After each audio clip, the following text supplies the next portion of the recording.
Welcome to our second to the last Evo-Eco video. Sad, right? For our final material, we're focusing on the field of conservation biology, which is an area of ecology that integrates a considerable amount of material from the course, as well as from loads of other disciplines like sociology, genetics, and economics. At its basics, conservation biology is the science of quantifying and preserving biological diversity. In other words, finding out how much stuff there is and trying to protect it. Determining the causes of species extinctions and preventing those extinctions. But to know how and what to conserve, you first have to know how many species you're talking about. As I said last time, only about 20% of all species on Earth have been formally described and named, but this number is based on estimates. And as you saw in the simutext, estimating the numbers of species is very difficult. Therefore, the estimated number of total species on the Earth, which, I need to emphasize again, have mostly not been discovered yet, the estimates for Earth's species richness is somewhere between 3 million and 100 million species. That's a pretty big range. But our best estimates suggest that there are currently about 10 million species. Most people agree on this. To get an idea of how many different species this is, here is a 6 by 6 by 6 foot cube of 10,017,024 pennies. 10 million is a lot of stuff. If that one didn't work for you, try this visual. Here is Bryant-Denny Stadium. Some football team plays here. It's not really important who that is. It holds 101,821 people. So if you fill it about 98 times, that's 10 million people.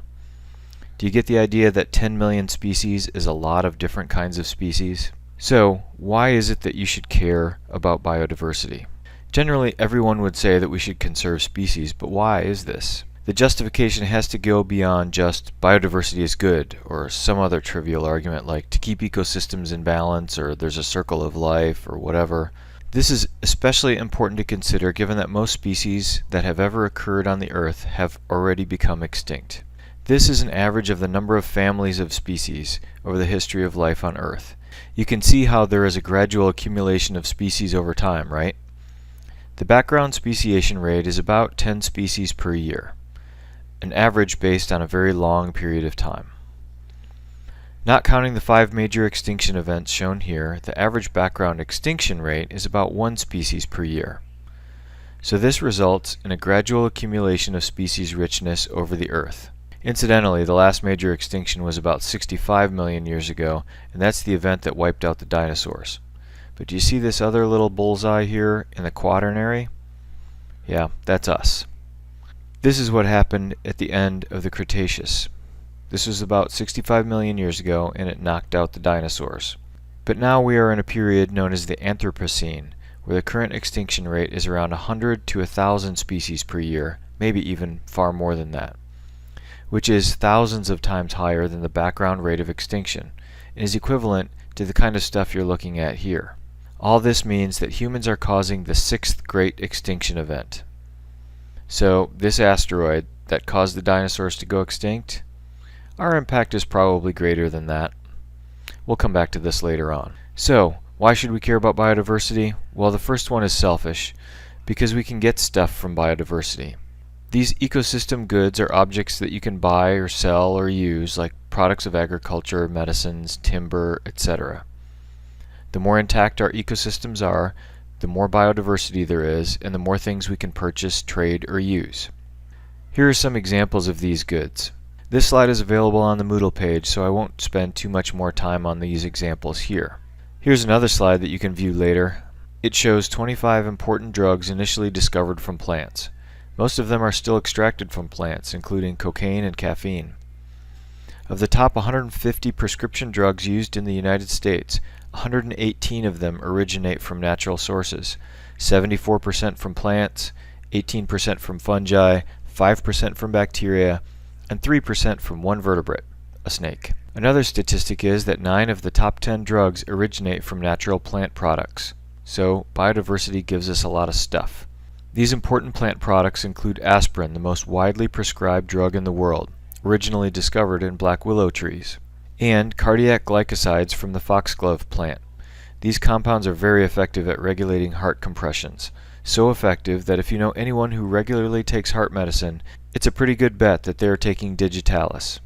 Intact ecosystems give us lots of species that produce useful things for us. The next reason for caring about biodiverse and functioning ecosystems is also selfish. They provide us with ecosystem services. There are lots of ecosystem services in this slide, all of which are provided free for us by intact ecosystems. The book discusses some of these services, but I want to draw your attention to a few examples and how we can place a value on these ecosystem services. In the early 1980s, water quality was declining for people in New York City because the watersheds where they were getting their water from were suffering from poor land management. See, both of these areas are where the water comes from for the city, but farmers and landowners in these areas allowed fertilizers, pesticides, sewage runoff, construction runoff, etc. to contaminate the water sources. The city of New York then had two options. First option is to build a filtration plant that cost about $6 to $8 billion, that's with a B, plus about $300 million in operation costs per year. The second option was an ecosystem approach, to purchase all the land in those watersheds, halt development, compensate property owners, and improve septic systems. The one-time cost of doing that, $660 million. Fortunately, and in a rare case of good decision-making by public officials, they made the smart choice to purchase the land, which is still used as a major tourist area today, so everyone is happy in this situation. Here's another example of ecosystem services. Domesticated and natural pollinators provide a very important and valued ecosystem service. About 1/3 of all food comes from pollinated plants, pollinated by insects, that is. The value of honeybees across the United States is $1.8 to $18 billion, again with a B. The value of pollination services of wild pollinators, so native bees and beetles and butterflies and moths, etc., is estimated to be about $4 to $6 billion. Without these pollinators, without these intact services, we owe a lot of money. There are lots and lots of other examples, many of them in the book, but I'll just give you one more example to consider, and it's a local one. Ruffner Mountain Nature Preserve is a little over 1,000 acres and is right on the edge of the city of Birmingham. It's this big green space right here. A few years ago, they did a survey of all the trees at the preserve and fed the data into a program from the U.S. Forest Service. The program produced the estimates you see below. Ruffner captures about 62 metric tons of aerial pollutants per year, valued at over $470,000, all for free, just because it's a functioning, intact forest. This is on top of all the other services it provides, like purifying water and providing recreation opportunities. So 1,000 acres, $470,000 worth of value a year. That's a pretty good deal. So there are two selfish reasons that we've covered so far. We want intact ecosystems with lots of biodiversity because we get goods and services from them.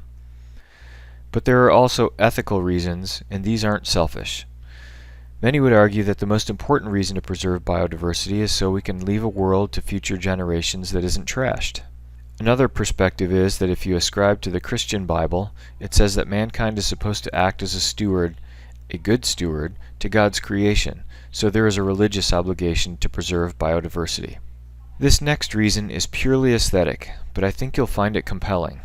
Let's take this beautiful house in Mountain Brook, worth, who knows, maybe $2 million? First off, note that one of the reasons we think this is beautiful is because of the landscaping. Look at that biodiversity. Native and non-native, but still, biodiversity. Okay, now let's take this $2 million home and move it to the limestone quarry across the highway from BSC. You know the one I'm talking about. It's the cause of the huge mountain of rock waste that you see as you turn onto Arkadelphia Road from the highway. So now the front yard of this house is a mountain of rock waste, and their backyard is a huge pit of the quarry. What's the value of the house now? Could you even sell it? So what's changed? The aesthetics. Aesthetics due to the presence of plants and landscaping. Sure, good school systems help too, but those come after good property values, and these good property values follow from good aesthetics. Finally, there is the rivet hypothesis. So the reason why we should preserve biodiversity is because functioning ecosystems are like all the functioning parts on an airplane. Like an airplane is held together by a bunch of rivets, an ecosystem is held together by a bunch of ecological interactions. You can lose one rivet on a plane and it won't be affected because of redundancy, but you lose too many and the airplane can't fly.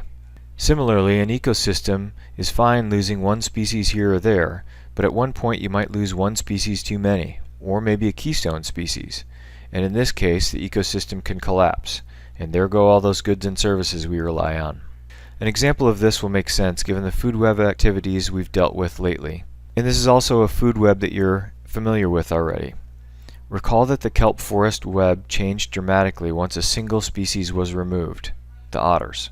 The rivet hypothesis would suggest that many ecosystems are like this, and we should avoid losing too many species because this could happen elsewhere. How many species is too many? Well, that's hard to tell. For our last topic, we'll talk about the main causes of species extinctions, but we'll leave that for our last video. Thanks for watching, and I'll see you in class.